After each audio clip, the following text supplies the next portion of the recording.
Conquistadores. Crueldad olvidada. Conquistadores. Bad Boy Producciones. Ha sido motivo de muchas discusiones entre los tratadistas el examen de los títulos por los cuales los reyes de Castilla y León tuvieron derecho a la dominación del Nuevo Mundo. Esto suscitó grandes estudios en su época y dio lugar a famosas polémicas entre teólogos y jurisconsultos, dedicados a buscar el fundamento jurídico y moral de la colonización. De aquí el obligatorio estudio de las más diversas teorías para fundamentar la posesión de todas estas tierras por la corona de España. Se partía de la tesis que para comprender mejor los títulos de los reyes de Castilla para la dominación de América, habrían de tenerse presentes los principios del derecho canónico, la teoría jurídica que negaba al papado el poder universal temporal y el criterio contenido en las leyes de Indias, que admitían la concesión pontificia, pero afirmaba igualmente la existencia de otros justos y legítimos títulos, acordes a los principios generales fundamentados en la opinión del cardenal arzobispo de Ostia. Es interesante la opinión de Santo Tomás de Aquino, quien afirmaba que por sentencia de la Iglesia se podía dar el dominio sobre los infieles. Otros autores entendían que la jurisdicción de las tierras por derecho divino, natural y de gentes, antes de la venida de Cristo, correspondía a fieles e infieles, pero después de su llegada y la fundación de su iglesia, ésta ejerce tan suprema jurisdicción al punto tal que los indígenas podían ser despojados de sus tierras si no reconocían la fe católica. Argumentaban los teorizantes de que las bulas habían sido concedidas para extender la palabra de Cristo, y lejos de hacerlo así, los colonizadores hacían odioso el nombre de cristianos y en consecuencia el derecho de Castilla. Colón intentó imponer a los indios un tributo o en su defecto los obligó al servicio personal, mas como la reina, al saberlo, le causó molestia, dio instrucciones al gobernador de la Española, Nicolás de Obando, para que procediese a librarles de todo trabajo obligado. Pero la práctica requirió más luego la implantación del régimen de encomiendas en el año 1503, y cuando surgieron dudas sobre su justificación, se determinó que los indios sirvieran por solo de 1 a 2 años, no de por vida. Sin embargo, esto nunca ocurrió.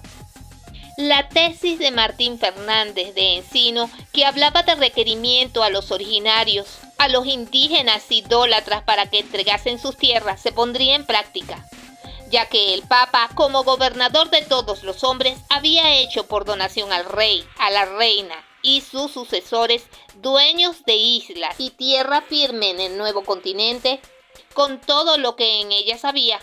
Era el despojo de quienes hasta entonces habían morado en paz en el Nuevo Mundo. Si no aceptaban dócilmente, el rey podía hacerles la guerra hasta exterminarlos. Y si aceptaban y se sometían de grado, quedaban obligados a servir al rey como vasallos. Era una manera de doblegar a los originarios a aceptar la solución de paz sin condiciones. El dicho requerimiento se les leía más o menos a la ligera. Hacía tomar nota al escribano de lo actuado y enseguida comenzaba la batida a la menor señal de hostilidad, teniendo la tranquilidad legal de haber cumplido lo ordenado. En muchas de las veces se leía a los árboles o a las chozas si los indios no aparecían, o se rezaba como el Padre Nuestro entre dientes al aproximarse a un poblado, o se leía a gritos en tanto que los indios huían despavoridos, o en el campamento ante los soldados, mientras redoblaba el tambor, o desde cubierta al aproximarse a una isla, o mediante indios que requerían a otros indios. Todo era darle cierto aspecto legal, en tanto se realizaba la conquista a sangre y hierro. Sin embargo, para los responsables de la política indiana, no se trataba de dar por buena una guerra y una conquista basada en un pretexto legal llevado hasta la parodia. Los dominicos, que fueron los primeros en dar la voz de alarma, no cejaron en su empeño y pronto se les presentó la ocasión de plantear la cuestión de nuevo con el acceso a la presidencia del Consejo de las Indias, de Fray García de Loaiza, obispo de Osma y superior de su orden.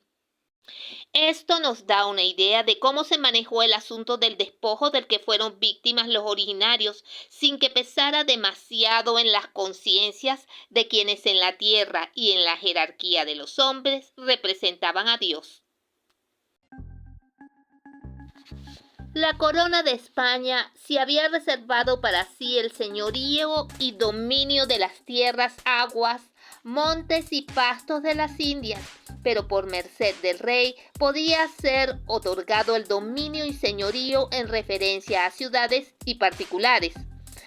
Los repartimientos de tierras, que después se convirtieron en encomiendas, constituyeron el origen de la propiedad raíz en América, y la ley ordenaba al encomendero mantener a los indios encomendados con toda justicia y libertad, en su calidad de súbditos y vasallos de la corona.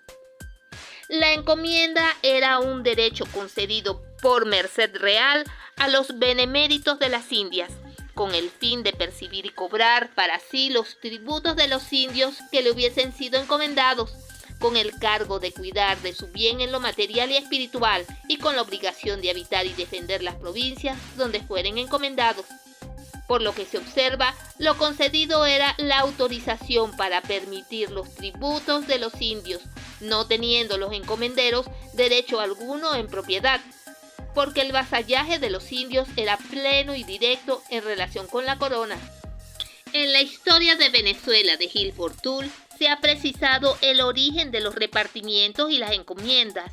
Dice Gil Fortul que en la primera batalla librada por Colón en la Española, hizo esclavos a muchos de los indios que cayeron prisioneros y a otros les puso tributo, el que fuera posteriormente sustituido por la obligación de trabajar en las sementeras de los españoles.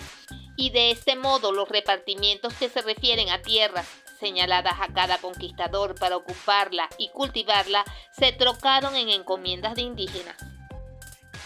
La institución de la encomienda en el transcurrir de los tiempos tuvo varias modificaciones. En 1538 se concedían solamente a las personas que residieran en las provincias conquistadas, único modo de conseguir que los indígenas obtuvieran los beneficios prometidos en las leyes dictadas al respecto. Leyes que en estas regiones del Nuevo Mundo eran letra muerta por no cumplirse y porque a fin de cuentas quienes ejercían el mando y estaban en posesión del Nuevo Mundo eran los conquistadores, y aunque escuchaban las disposiciones dictadas, no las acataban. Yvette Boy Producciones.